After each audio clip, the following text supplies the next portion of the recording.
عرب کے اندر سال کے بعد عورتوں کا ایک میلہ لگتا تھا خانہ کعبہ کے پاس، صرف عورتیں اکٹھی ہوتی تھی، میلہ لگا ہوا تھا۔ ایک تورات جاننے والا یہودی عالم بھی آیا ہوا تھا، وہ بیویوں کے مجمع پہ نظر ڈال کے کہنے لگا، بیویوں مرد کا کام تو کوئی نہیں عورتوں کے مجمع میں بات کرنا، لیکن میں تمہیں ایک پیغام دینے لگا ہوں، اللہ کے آخری رسول جو مکے میں پیدا ہونے والے ان کے آنے کا وقت قریب آ گیا ہے، وہ بیوی بڑی خوش نصیب ہوگی جنہیں ان کی رفاقت ملے گی۔ عورتوں نے جب دیکھا کہ مرد آ گیا عورتوں کے میلے میں تو انہوں نے ڈانٹا جھڑکا، کہا چل اٹھا اپنی کتابیں اور نکل جا۔ حضرت خدیجہ کہتی ہیں باقیوں نے ڈانٹا پر میں نے بات پلے سے باندھ لی، میں نے پلے سے باندھ لی اور میں انتظار کرنے لگی کہ اللہ کرے وہ نصیب میرے ہی ہو، اللہ کرے مقدر میرا ہی کھلے۔ آپ فرماتی میں تسبیح پڑھتی، درود پڑھتی، میں اس زمانے میں جو اللہ کا ذکر جس طرح ہوتا تھا وہ میں شروع کرتی، اور جب فارغ ہوتی تو میں التجا کرتی کہ اللہ میرے نصیبے کھول دے۔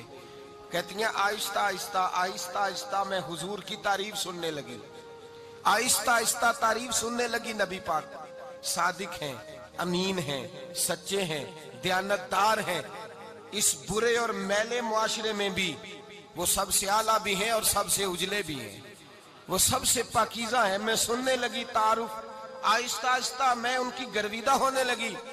ادھر نبی پاک صلی اللہ علیہ وسلم اپنے چچا جناب ابو طالب کے پاس رہتے تھے، قحط آ گیا، حالات بگڑ گئے۔ حضور سید عالم صلی اللہ تعالی علیہ وسلم سے چچا کہنے لگے بیٹے اگر مال تجارت لے کے شام جاؤ تو بڑا نفع کماؤ گے، ہمیں ضرورت بھی ہے، اور اگر ہو سکے تو ختیجہ کا مال لے کے جاؤ۔ نبی پاک نے کہا چچا میں نہیں کہوں گا کسی سے جا کے، میں نہیں کہتا کسی سے جا کے، جو میرے نصیب میں ہوگا میرا رب خود عطا فرمائے گا، میں نہیں کہوں گا۔ مصطفیٰ نے تو نہیں کہا۔ حضرت خدیجہ رضی اللہ تعالیٰ عنہ کہتی ہے میں نے خود اپنی خادمہ کو بھیجا، میں نے کہا جا کے پوچھو تو صحیح کہ میرا مال قبول ہوتا بھی ہے کہ نہیں، پوچھو۔ نبی پاک صلی اللہ علیہ وسلم سے پوچھا، حضرت خدیجہ کی خواہش ہے کہ آپ مال لے کے جائیں، حضور نے قبول کر لیا۔ جناب خدیجہ الکبریٰ رضی اللہ تعالیٰ عنہ کے غلام تھے، میسرہ ان کا نام تھا، جناب خدیجہ نے ان کو ساتھ بھیجا، فرمایا تین باتیں ارشاد فرمائی۔ ایک تو فرمایا سارا رستہ غور سے دیکھنا میرے نبی کے ساتھ کیا معاملات درپیش ہوتے ہیں، ابھی اعلان نبوت نہیں کیا، فرمایا ذرا غور کرنا، میرے مصطفیٰ کا مطالعہ کرنا اور مجھے واپس آ کے سبق سنانا، وہ جو تم نے چہرہ بددعا کی تلاوت کی ہو ذرا مجھے واپس آ کے سنانا۔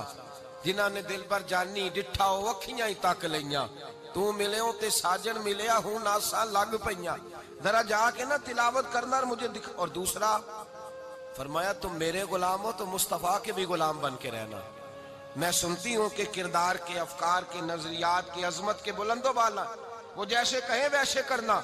اور تیسری حضرت خدیجہ نے نصیحت فرمائی، فرمایا محمد ابن عبداللہ صلی اللہ علیہ وسلم کی رائے سے اختلاف نہ کرنا، یہ چلتے ہوئے معاہدہ کیا، جو وہ کہہ دے سو کر جانا۔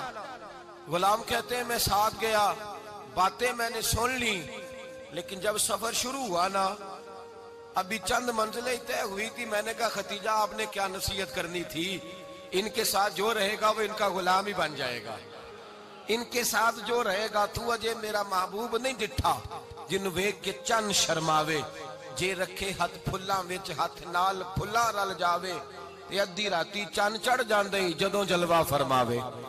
مایا جو بھی ساتھ رہتا غلام ہو جاتا۔ میسرہ کہتے میں گیا، تجارت شروع ہوئی، کہتے ہیں نبی پاک صلی اللہ علیہ وسلم جب منڈی میں پہنچے تو لوگ قسمیں اٹھا اٹھا کے مال بیچ رہے تھے۔ اللہ کے محبوب جب گئے نا تجارت کرنے تو ایک آدمی کہنے لگا چلو معاذ اللہ بتوں کے نام تھے لات و منات، کہنے لگا لات کی، عزا کی، منات کی قسم اٹھاؤ، تو نبی پاک فرمانے لگے ان کی قسم اٹھاؤں جن کا میں نام لینا بھی پسند نہیں کرتا، ابھی اعلان نبوت نہیں کیا، اور فرمایا ویسے بھی میں قسم دے کے مال نہیں بیچتا، خریدنا ہے تو خریدو، نہیں خریدنا تو نہ خریدو۔ کہتے ہیں لوگ قسمیں اٹھا اٹھا کے پیچھے جاتے تھے، پر میرے نبی جس سے رخ پھیرتے تھے وہ نبی پاک کے پیچھے ہو جاتا تھا۔ ماتے کئی گنا زیادہ نفع کمایا۔ ہم رستے میں تھے، حضور ایک درخت کے نیچے آرام کرنے لگے، ایک عیسائی راہب غار میں بیٹھا تھا، نکل کے آ گیا، مجھ سے کہنے لگا مجھے وہ جانتا تھا، میں سرا یہ کس کو ساتھ لائے، یہ کون ہے؟ میں نے کہا اہل قریش کے ایک معزز آدمی ہے۔ کہنے لگے یار جس درخت کے نیچے یہ لیٹے ہوئے ہیں یہاں عام آدمی نہیں لیٹ سکتا، یہاں وہی لیٹے گا جو اللہ کا سچا رسول ہوگا۔ یہاں دوسرا کو لیٹ ہی نہیں سکا. یہ رسول ہے، ان کا خیال رکھنا. کاش میں اس وقت تک زندہ رہوں جب یہ نبوت کا اعلان کریں. میسرہ کہتے ہیں میں غلام ہو گیا. نبی پاک صلی اللہ علیہ وسلم کی ادائیں مجھے بھانے لگیں. جب واپسی پہ نکلے تو گرمی بڑی شدید تھی. فرماتے ہیں جب دھوپ تیز ہوتی تو بادل کا سایہ آ کے حضور پہ سایہ کر دیتا. بادل کا ٹکڑا نبی پاک پہ. اللہ جانے کہاں بیٹھ کے لوگوں نے کتابیں پڑھی ہیں جو کہتے ہیں 40 سال کے بعد نبی بنے تھے. پتہ نہیں کہاں بیٹھ کے کتابیں پڑھی ہیں. ہم نے تو جو سیرت پڑھی ہے وہ بتاتی ہے کہ تیری حیات پاک کا ہر لمحہ پیغمبر لگے، ہر لمحہ پیغمبر لگے. یہاں تو وہ لوگ جو کئی سال پہلے 20 اور 25 سال پہلے حضور سید عالم صلی اللہ علیہ وسلم کی رفاقت میں رہے، وہ اعلان کر لوگ پتہ نہیں کہاں بیٹھ کے کتابیں پڑھتے ہیں، کہاں بیٹھ کے. میرے نبی پاک سے صحابہ نے پوچھا حضور آپ کب نبی تھے؟ فرمایا ابھی آدم کی مٹی گوندی جا رہی تھی، ابھی آدم کی مٹی گوندی جا رہی تھی، میں تب بھی اللہ کا رسول تھا. میرے بھائی نبی رحمت سید عالم صلی اللہ علیہ وسلم کے غلام حضرت ختیجہ کے غلام کہتے ہیں واپس آیا.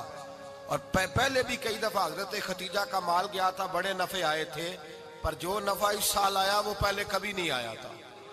کہتے ہیں مجھ سے حضرت ختیجہ کی سہیلی بھی بیٹھی تھی، میں بھی آ گیا. اور جناب ختیجہ کی سہیلی کہنے لگی چل مال کے بارے میں کچھ بتا، کتنا بکا؟ میں نے کہا مال چھوڑو، مصطفیٰ کی سنو. اور پھر کہتی چلو ٹھیک ہے، بادل سایہ کرتا تھا، چلو ٹھیک ہے. تم سے راہب نے پوچھا تھا یہ صحیح ہے، انہوں نے تیری سارے رستے بڑی خدمت کی، تیرا بڑا خیال رکھا، پر یہ بھی بتا تجارت کیسے ہوئی؟ تو میں سرا کہنے لگا زندگی میں نے بھی ساری گزار دی ہے، پر اس رسول کے ساتھ 4 دن ہی گزارے ہیں. حد ہو گئی مجھ سے، اور کچھ نہ پوچھو، اور کچھ نہ پوچھو. آ میرے دل آمنہ کے لال کی باتیں کریں، اور کچھ نہ پوچھو، بس ذکر ان کا چھیڑیے ہر بات پر، اور چھیڑنا شیطان کا عادت کیجئے. بس مجھے حضور کے تذکرے بیان کرنے ہیں، ذکر مصطفیٰ کرنا ہے. حضرت ختیجہ الکبریٰ بڑی متاثر ہوئی. کہتی ہیں مجھے درجنوں لوگوں نے پیغام نکاح دیا تھا، پر میں نے سنی نہیں تھی. میں نے نفیسہ کے ہاتھ پیغام بھیجا. میں نے کہا میری عمر 40 سال ہے، ان کی 25 سال ہے، اور میرا احوال اور طرح کا ہے. وہ شہنشاہ ہے، جا کے پوچھو تو صحیح، بھلا میں قبول ہوتی ہوں؟ پوچھو. نفیسہ کہتی ہیں میں آئی تو وہ خاتون جن کے لیے لوگ بڑے بڑے قریش پیغام دیتے تھے، پیغام لے کے آئی. تو رسول پاک نے عجیب رنگ بیان کیا اپنی سیرت کا. جب میں پہنچی میں نے کہا ختیجہ نکاح کرنا چاہتی ہیں؟ نفیسہ کہتی ہے میرا خیال تھا کہ کوئی اور ہوتا تو کرسی سے اٹھ کھڑا ہوگا، فوراً کہے گا اچھا جلدی کرو بات کرو. جب میں نے آ کے کہا نا حضور ختیجہ نکاح کرنا چاہتی ہے، تو نبی پاک نے میری طرف دیکھا، فرمایا وہ کہتی ہے کہ تم کہتی ہو؟ کہا وہ کہتی ہیں. تو حضور نے فرمایا ٹھہر جاؤ، میں اپنے چچا سے پوچھ کے بتاؤں گا، میں مشورہ کروں گا، میں پوچھ کے بتاؤں گا. آج بچوں کو کچھ سبق بڑے یاد ہیں. کہتے ہیں پسند کی شادی کرنا حضرت صاحب ناجائز ہے؟ پسند کی شادی کرنا کوئی ناجائز ہے؟ اور میں نے کہا بھائی صرف ایک ہی جائز چیز رہ گئی اور کوئی شے جائز نہیں. یہ ایک ہی جائز چیز ہے جس کا فتویٰ سارے نوجوان پوچھتے پھرتے ہیں، سارے رانجے بنے پھرتے ہیں، مجنوں بنے پھرتے ہیں، سارے مئی وال ہو گئے. اللہ پاک کو ہدایت کی توفیق عطا فرمائے. سارے اس بری لت کا شکار ہو گئے. او بھائی نبی پاک سوائے خدا کے کسی کے پابند نہیں، لیکن میرے مصطفیٰ نے اپنی امت کو یہ درس دیا ہے کہ جو بڑوں کے شفقت کے سائے میں چلتا ہے اللہ اس کی مدد فرمایا.